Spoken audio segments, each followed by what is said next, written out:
The biggest surprise from Artemis 1, NASA says, was the heat shield on the spacecraft. When they finally got it back here to the Kennedy Space Center and took a hard look at it right after Christmas, they discovered that it was more charred than they had expected. Is this a problem?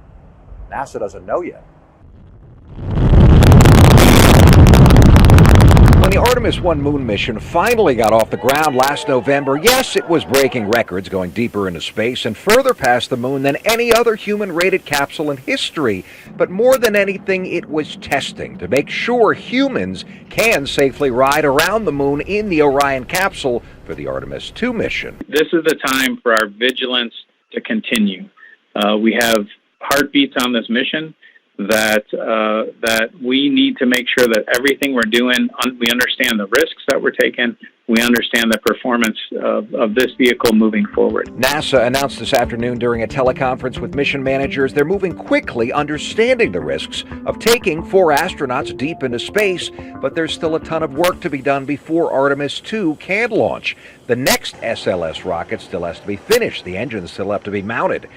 The avionics, just about the only flight hardware to be reused, have been removed and reinstalled in the next Orion capsule, but need to be tested.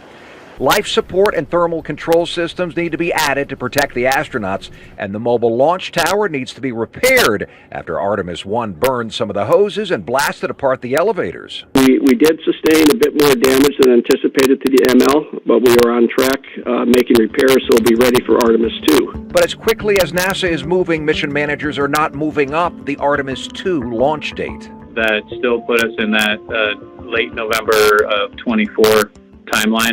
The plan was always to launch Artemis 2 2 years after Artemis 1, but NASA had hinted anyway that because things went so well on Artemis 1, they might be able to pull off that second launch just a little bit quicker. As you heard, though, the timeline 2 years from now stands.